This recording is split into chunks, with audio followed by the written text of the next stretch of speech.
Is there any known traffic below 5,000? Delta Sierra Juliet, no known traffic. Seems to be a large aircraft below 5,000. What type of aircraft is it? It is all bright. Seems to me like landing lights. The aircraft has just passed over me at least 1,000 feet above. It seems to me that he's playing some sort of game. He's flying over me 2-3 times at speeds I could not identify. As it's flying past, it's a long shape. Cannot identify more that it has such speed. It seems like it's stationary. What I'm doing right now is orbiting, and the thing is just orbiting on top of me also. It's got a green light and sort of metallic-like. It's all shiny on the outside. The engine is rough idling. I've got it set at 23, 24, and the thing is coughing. My intentions are to go to King Island, Melbourne. That strange aircraft is hovering on top of me again. It is hovering, and it is not an aircraft.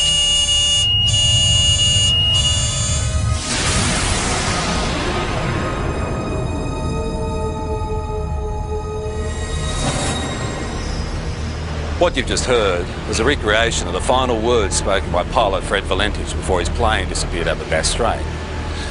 Even though it's been 19 years since Fred disappeared, the mystery surrounding what happened to him still hasn't faded.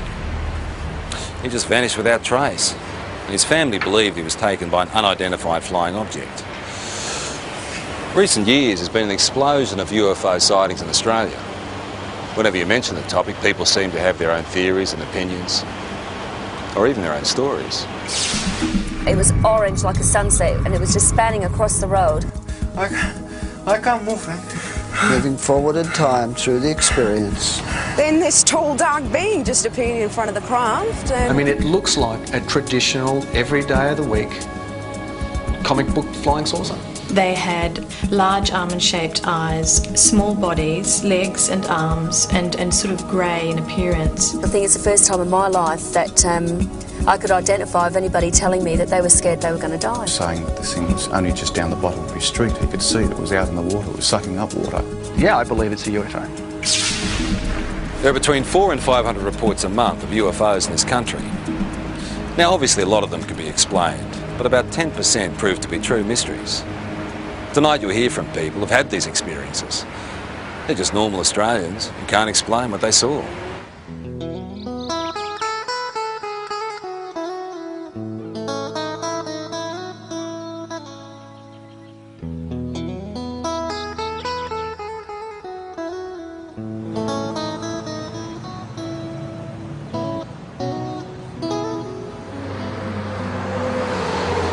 I was travelling from Sydney in a northerly direction toward Gosford along this particular road here, the Pacific Highway, and it was quiet. There wasn't a lot of traffic. It was early Christmas morning, and I was just gazing out of the front window of the car, and I saw approximately half a kilometre away a bright silver metallic object crossing from south to north.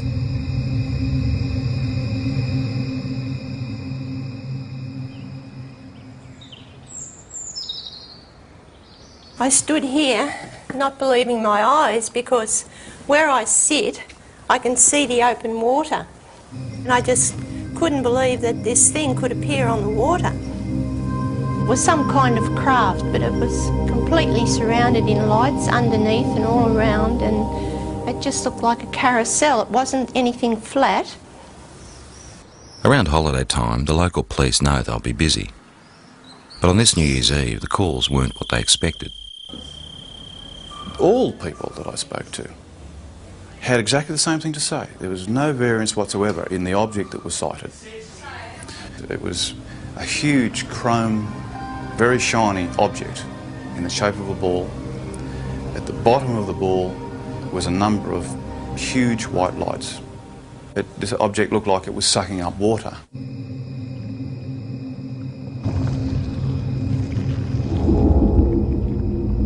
Some calls were quite frightful in their voice. You could actually hear the fear, and in the background especially, the fear of people and of course animals and things at the time that were experiencing this phenomena.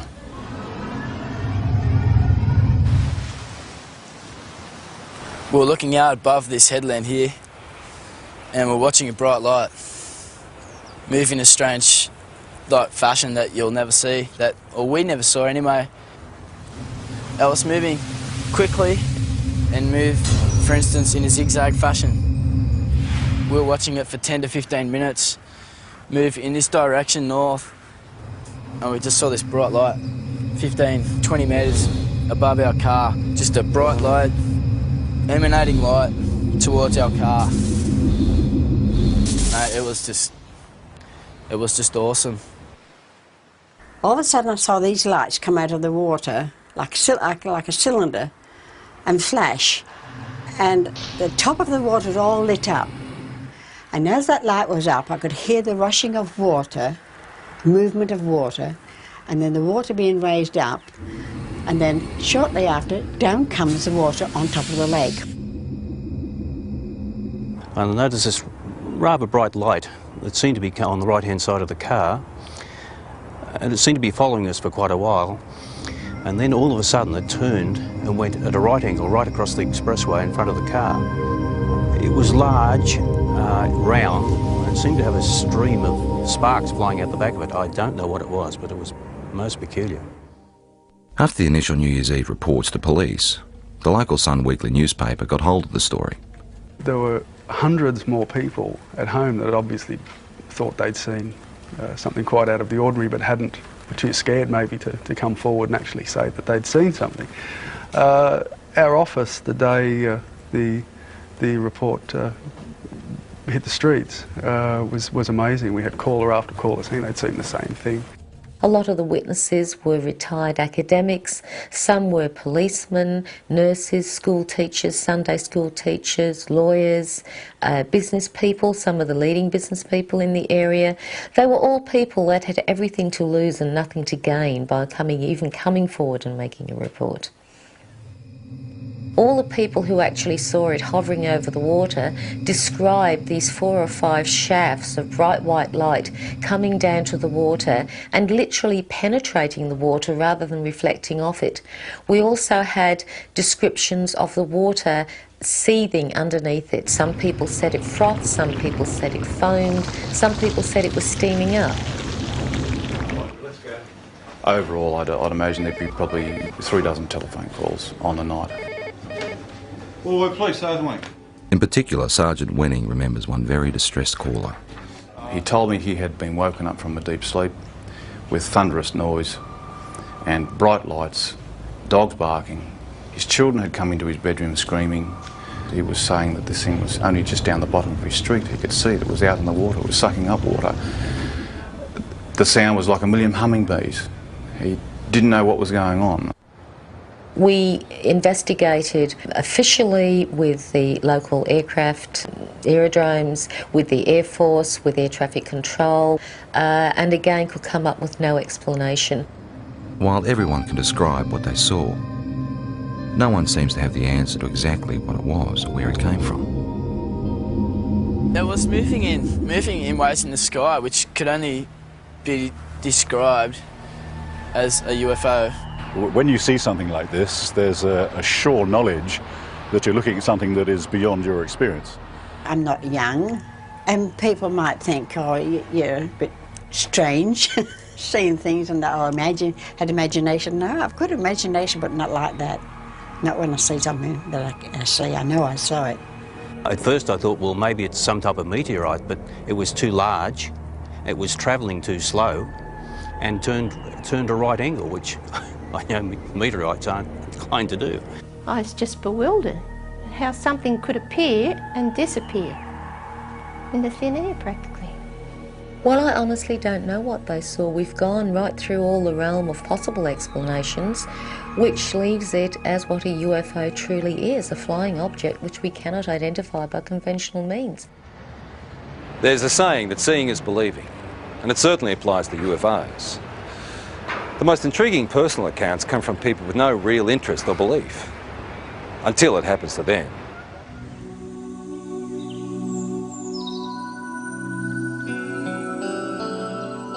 Before this happened to me, I can be honest, I could say that I was in that category of being naive. I didn't believe it. I didn't really believe it, because I had to see, it's like I would have to see it with my own eyes. Grace's experience starts in the early hours of the morning travelling home with 3 girlfriends. Victoria, who can't be identified, was one of the women in the back seat. It's when I got a bit further down the hill that I noticed on the right-hand side of me some long, oblong-shaped lights. I didn't know what they were. I mean, I only sort of caught a glimpse of a bright orange light sort of shining through. As I got down the hillside and started to come around the corner by this little hotel that takes us back through the back roads towards the freeway, one of the girls in the back noticed a very bright white light with a type of blue haze around it. When the girls were sort of saying, oh, maybe, you know, like it's a UFO, and, you know, was sort of like just laughed it off and said, don't be so ridiculous. The women continued their trip, but further down the road, more lights appeared. I heard Victoria and one of the other girls in the back there, they were commenting on something that was behind us. They actually thought somebody was coming up behind us, like a truck or something, because it was moving fairly fast and very bright. It was just such a brightest blinding light. It was orange like a sunset, and it was just spanning across the road. I got really scared, and I said to Grace, quick, just step on it. Because I knew there was a town just a kilometre up the road.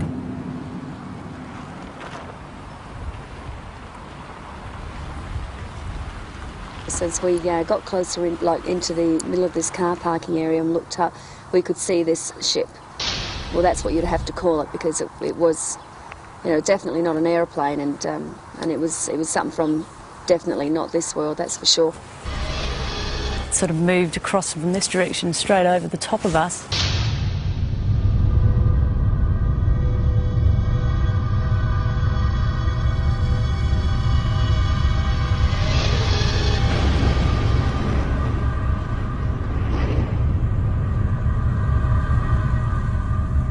Sort of disappeared into a gully where we lost sight of it.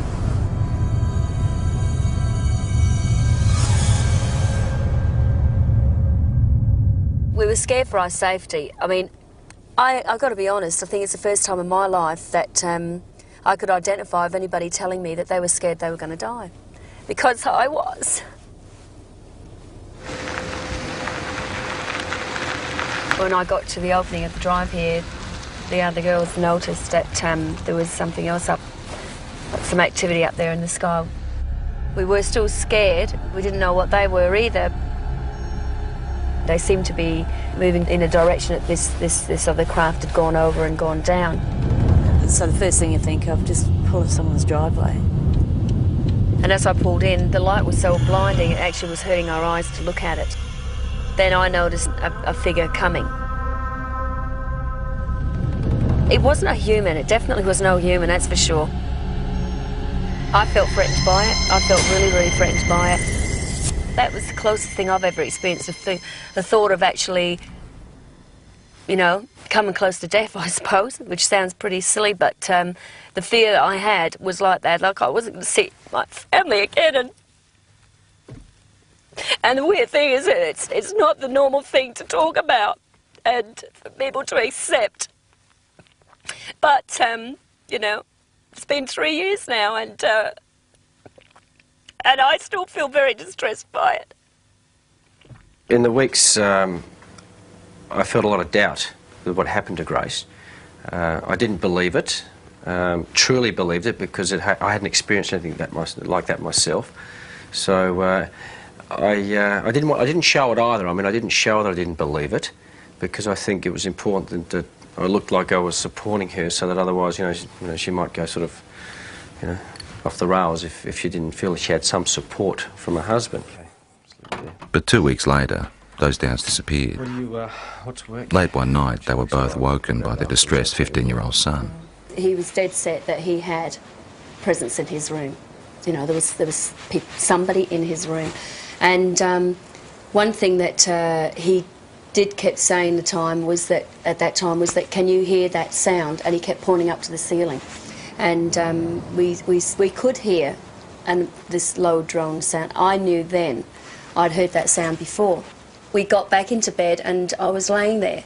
And I thought, do I lie here and just let this thing go through and just, you know, try and wipe it off as another bad experience, or do I actually get up and look, and if it is what I think it is, then maybe my husband will be able to see for the first time and he will believe. I just couldn't believe what I was seeing.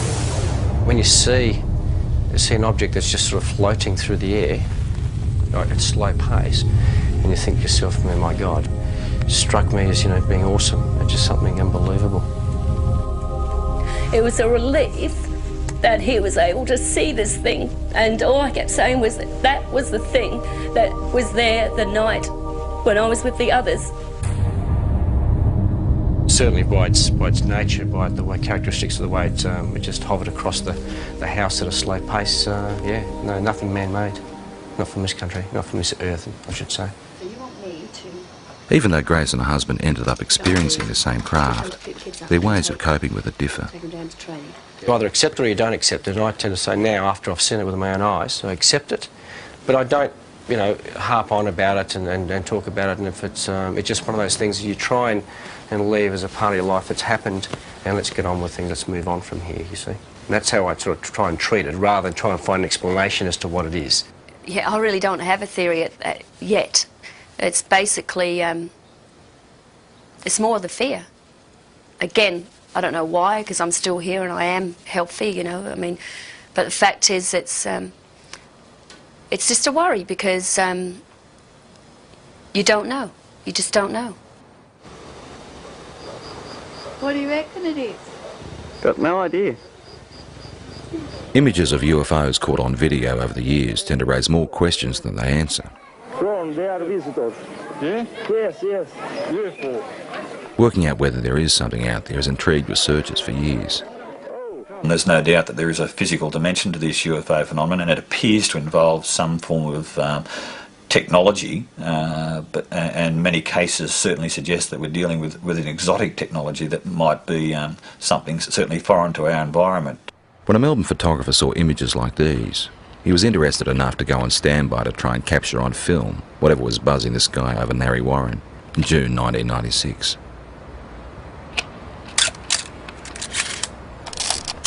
I got the phone call and I was told that the lights were spinning across the tree line over the homes.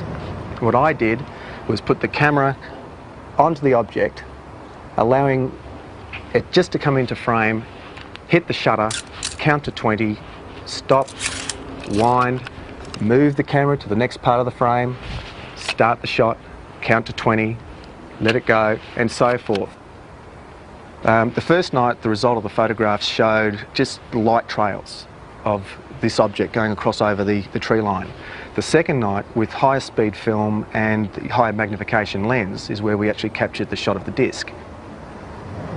This thing was, the only way to explain it was moving across the air like ice on a hot plate, very, very smooth. Later in the program, Doug's photos will be studied by an independent expert. Well, it was flying, it's unidentified, and it was definitely an object. What it will be, and I hope with the analysis will prove me right. But yeah, I believe it's a UFO. In the UFO community, the term hypnotherapy is like a buzzword. It's the thing to try if you feel you have secrets of the past to unlock.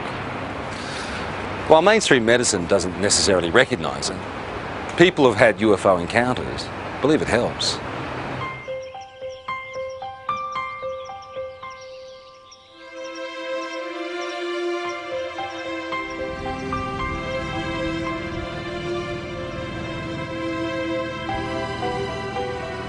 Victor Pufulescu believes he started having alien encounters as a teenager back in his native Romania.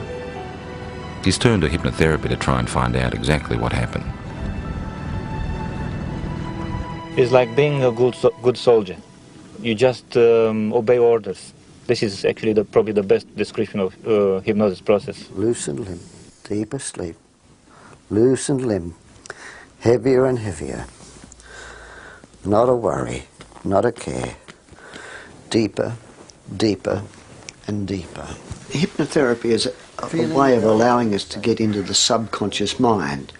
The intellectual mind tends to want to control and criticise everything. It's the censor of stuff it doesn't even know about that was in there before we were 3 years old. So by sort of relaxing and sliding across the conscious mind, if you like, we can sort of delve into the unconscious, or to allow what's in the unconscious to find its way out. Oh, I can't move, Frank. Uh-huh. The pressure is increasing. I can't move. The chest, my arms, uh-huh, my legs.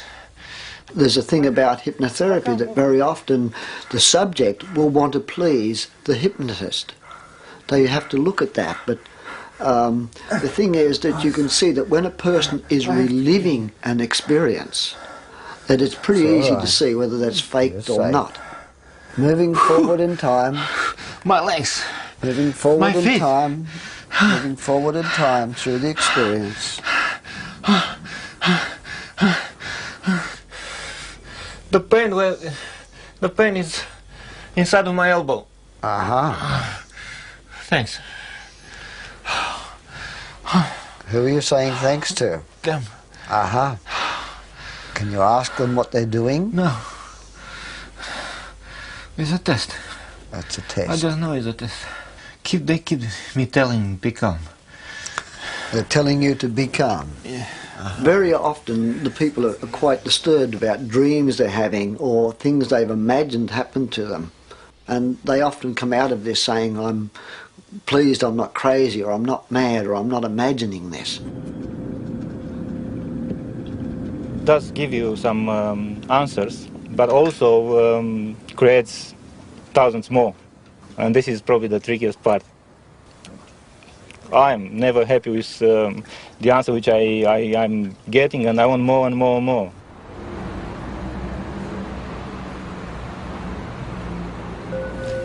Just relaxing as much as you can with every breath. Just feeling a sense of calm. From 1992, there was a very strong correlation with awakening psychically and with my healing work to having these experiences. Elizabeth Robinson is a spiritual healer and therapist who says she's been having extraterrestrial experiences since childhood, but is only now starting to accept them. I mean, when they started with me, I thought, my God, this is bizarre. You know, this is crazy.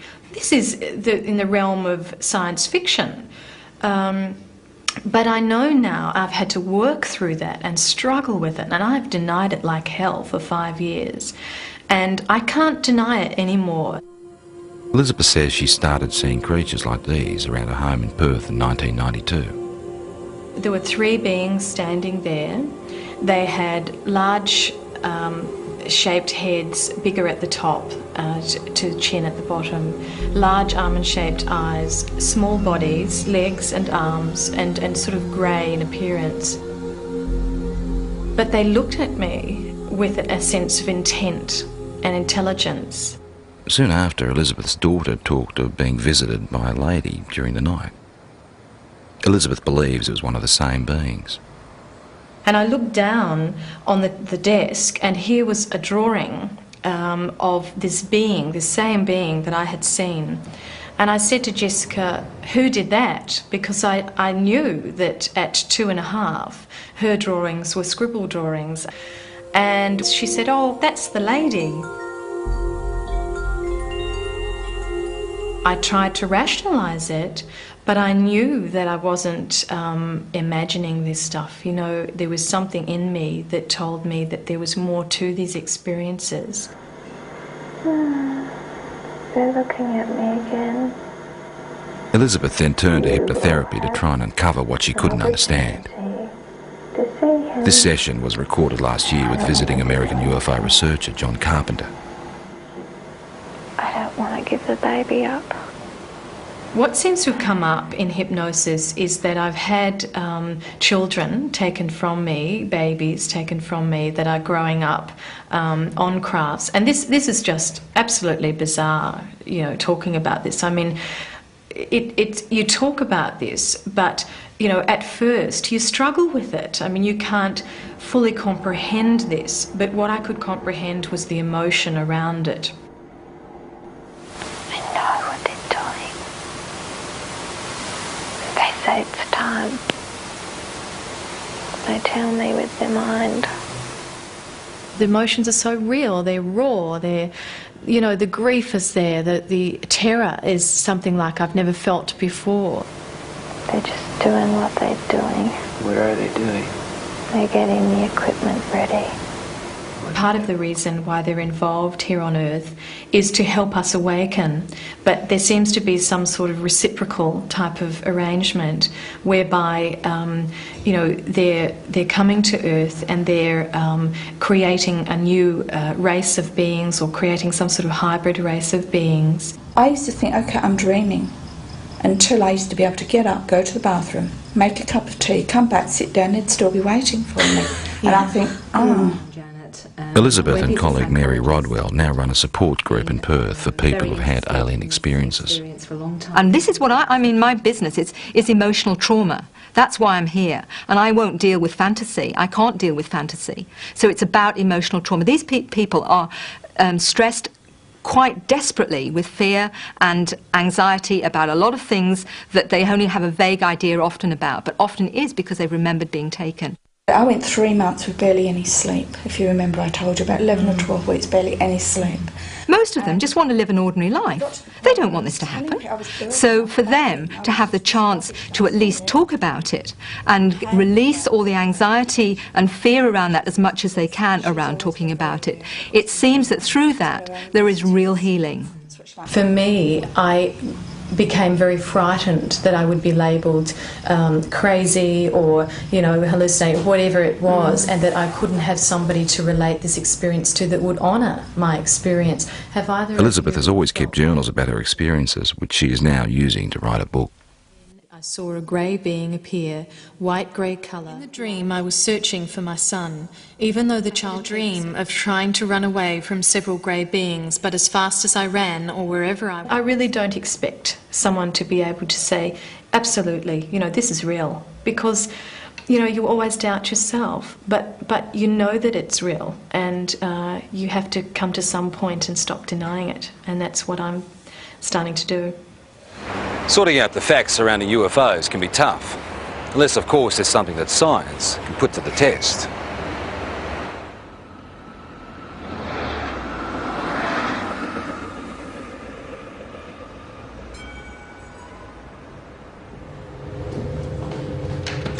Earlier in the program we saw photographs taken by Doug Page. The time exposures show what Doug believes is a UFO hovering near his home in 1996. Now, has this been observed by other people as well? Practically all of Narre Warren. Okay, so that was seen, but not as a streak, because no, this is a time exposure. So it was simply an object of some sort traveling. Correct. In somewhat of a line, but as you can see, it goes up and down here. This type of negative sleeve will take... The professor would like to examine the negatives that come before and after the pictures in question. Explain to me why... But Doug has used the ends of rolls of film and discarded the shots he felt didn't work. Now, when the films were actually ready for handling, I'd lay them out and I went through them, and I go with the scissors and I just go cut, cut, into the bin, cut, cut, put it there, and that's what I did. Okay. After examining the camera the shots were taken with and checking density readings on the negatives, the next step is to enhance the images on the computer. I don't rely on computers for analysis. They're a bit of a tool. They sometimes let us see things a little bit better, but to actually definitively say that a particular thing is something, I stay away from that. That's right. How did you focus the camera? Just on infinity. Okay, so if you focused on infinity, technically the tower should be sharper in focus than the tree. Should be, shouldn't it? Mm-hmm. But it's not. Interesting question, isn't it? It's a good one. The only trouble is there's no sort of guarantee, of course, in the darkness that it hasn't moved off set either, but I had that set for infinity. Okay. With some of the technical questions out of the way, it becomes an issue of individual perception. Very specific things here. I see a disc-shaped object. I see something with a rim. Okay, there is definitely a lip. There are what appears to be lights. There's big, there's another small one in between, another one. So we've got something that is geometrically laid out.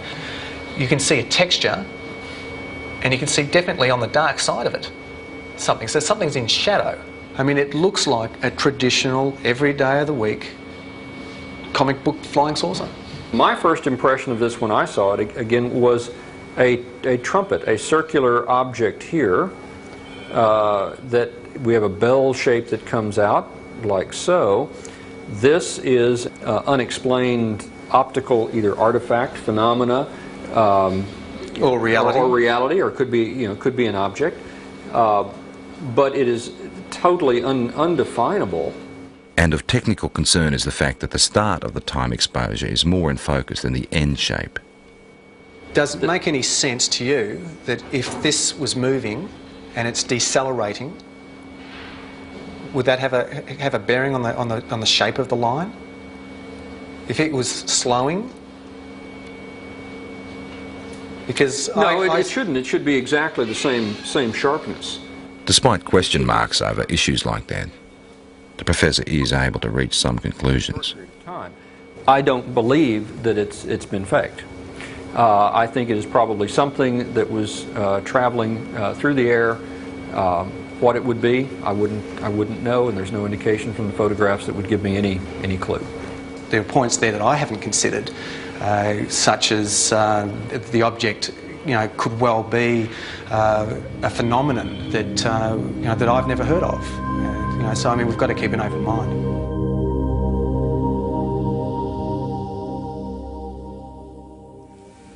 I don't know, maybe between 6 and 8, I would assume. Okay. They were fairly intense, or? Yeah, they were very close together as well. Right, okay. 4 years ago, Kelly Carr was a mother and housewife with no interest in spaceships or aliens. Now she's using technology to reconstruct images of her own encounter. It does give the idea of the lights there, but the brightness of the light, it gives a good impression, except that the colour doesn't seem right. Kelly's account starts in August 1993. My husband and I were driving up to my girlfriend's place in Monbulk, which is in the Dandenong Mountains. We were driving on Belgrave-Hallam Road, and it was just on dusk. I saw what I thought was round orange lights in the field. It looked unusual to me. Later that night, retracing their route home, Kelly noticed something else unusual. It's about a kilometre or so in front of us, about twice the height of the treetops. We could see this object, which at first I thought was a blimp. It had the shape of a blimp, but it was light. As we got closer to it, the light seemed to sort of separate, and it was actually these a row of round lights, and they were orange. It appeared like there was silhouettes standing in these round orange circles, like people, but you could only see the black outline. Well, I just said to my husband, look, there's people in there. And the minute I said that, it shot off to the left of us. Within 1 or 2 seconds, it was gone completely. About a kilometre or two further down the road, as we kept driving, I came across at least what I thought was a screen or a wall of light across the road. And my heart started racing and the adrenaline was sort of pumping through my body, and I'm thinking, we've just seen this back down there, we're in for, a close encounter. Then the next instant, nothing. We seem to have actually covered a fair distance that I don't even remember covering. It might have been possibly close to a kilometre that I don't remember actually travelling. There was no light. There was nothing blocking the road. Kelly says it wasn't until weeks later she remembered actually getting out of the car that night. And I saw that there was another car that had pulled up 100 metres down the road.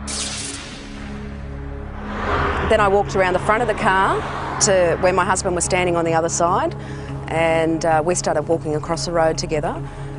As we were walking across the road, I looked down and I saw that the other people were getting out the car and starting to walk as well. So I was quite happy that there was other people there who were seeing the same thing that we were.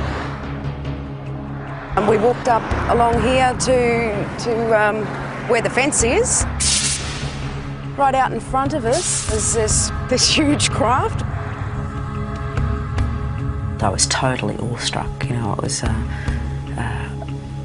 was science fiction coming to life. There wasn't any fear then. It was just all total awe. We stood here, I guess side by side, my husband and I, for about 30 to 45 seconds. Then this tall, dark being just appeared in front of the craft, and he was followed by about another 7 or 8 that appeared straight behind him. I felt this energy go through me. It's like nothing I've ever experienced before in my life. It was like some sort of low-level frequency that came in waves, but it was so dense that I could actually physically feel it going through my body. And that feeling absolutely terrified me. It was like, I can't even explain the horror that I felt just feeling this. And I began screaming. The minute I did, the eyes on these things lit up and they came charging across the field. Halfway across, they split up into 2 groups. Some headed off down there and the rest came directly towards us. I felt this blow to my stomach, and the next thing you know, I'm back here somewhere on the grass. It literally lifted me off of my feet. And I thought I was going to die. I thought if I don't get up now, I'm going to pass out and I'm going to die. I'm not going to come back to consciousness, you know. So I pulled myself up into a sitting position, and when I sat up, I couldn't see anything, and it was like there was just black in front of my eyes. I want you to try stretching it down a little bit as well. Kelly is not the only one who saw these images that night. For the first time ever, independent witnesses have given the same account of a close encounter. Even though Kelly has never met Jane, Glenda and Bill from the other car she saw, she has seen the sketches they drew for UFO researchers. They've drawn the same circles of light around the top of the craft with these blue lines coming down, ending in a semicircle on the ground. They've actually also drawn a tripod underneath, which was something I didn't see that night. It becomes very clear then that we were all looking at the same thing and that it wasn't your average saucer-shaped craft. And basically, the second party were able to draw sketches of the beings very similar to the ones that I had, and they're not your usual little grey things that are, you know, media propaganda. I found a small red-coloured equilateral triangle underneath my navel, which I guess in reality provoked only a minor curiosity at the time. It was oddly geometric, and I did wonder, you know, how something like that could get on me that looked like a burn without me feeling it. At UFO conferences, where Kelly is now a keynote speaker, she adds strength to her own story by showing photographs of physical marks left on one of the other women. We're all left with triangular marks under our navels, but the ones that were marks that were actually photographed, the first one came from Glenda, which is it's a series of 3 small red dots along the inner thigh, and both Jane and Glenda were marked with these dots. I wasn't. Glenda had a ligature mark around her ankle, which is quite severe bruising. It looked like she'd been strapped down to something. UFO researchers have also reported finding physical traces at the site where all witnesses said the encounter happened, particularly in relation to where the craft landed. Inside that semicircle was actually a triangular formation of 3 points spaced 6 metres apart, which correspond with the tripod that was drawn underneath the girl's craft. To this day, Kelly still doesn't know exactly what happened to her that night. Tried a little bit. Her most vivid memory is the fear that she felt.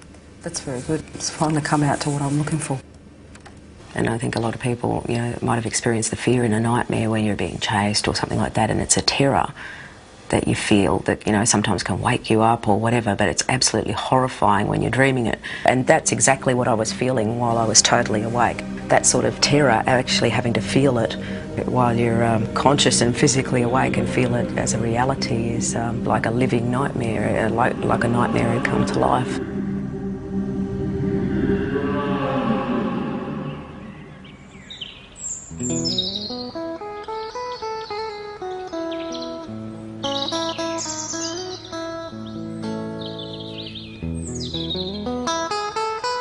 We've moved out onto 138 acres.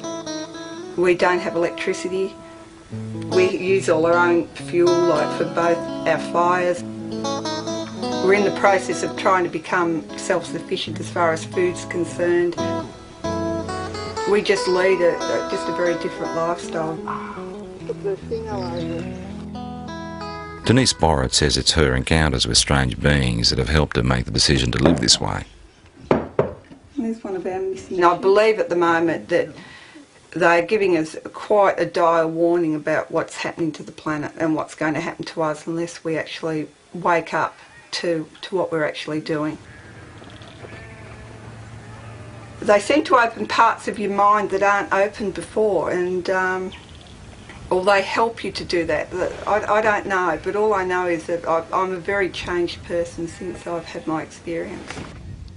Well, lifestyle changes you'd think shouldn't happen to people if these things aren't physically occurring. So I guess it's a little piece of evidence to suggest that something really startling and extraordinary must have happened to a person because of the changes that they do go through. Denise says her visitors have the ability to render her husband unconscious, so he never actually experiences the aliens, but he does have physical scars.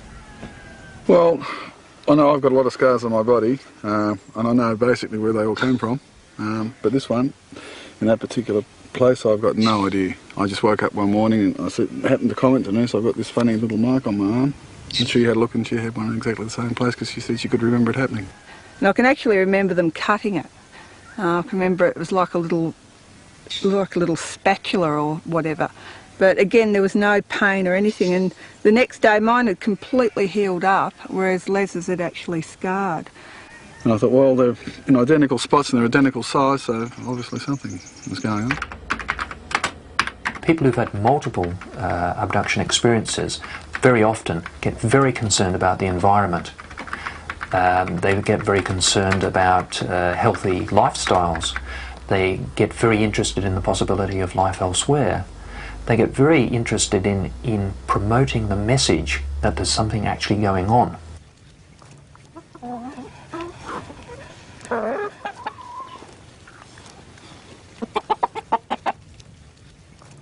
If things do go haywire on the planet, like I believe they will, that we at least will be able to feed ourselves and not have to rely on man-made energy to keep ourselves going.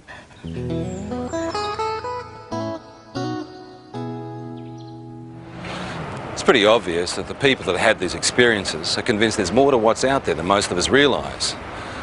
They're also the first to admit that their stories could be hard to accept. All they want us to do is be prepared to listen. I suppose people got to make their own minds up, but we can honestly say that what happened, happened, and there's no doubt about that. Perhaps they're extraterrestrial, we don't know. Perhaps it's military experimentation. Perhaps there's new things in this earth that we don't know about. I don't know what they are. I know what happened to me, but I don't know anything about them. Well, I'd have to say that the evidence seems to be fairly compelling, that we seem to have some sort of alien life form, just in what it is. You've got to keep an open mind. And since I've accepted it, I think I've really started to see it's not really bad. There's a lot of good in what they're actually doing. And it's like they're saying to us, you know, human beings can do so much more. We have these wonderful capacities to heal and to heal each other and to understand ourselves so much more. And we're not yet. Where they come from, I honestly don't know. I would hope that before I die, one day I find out.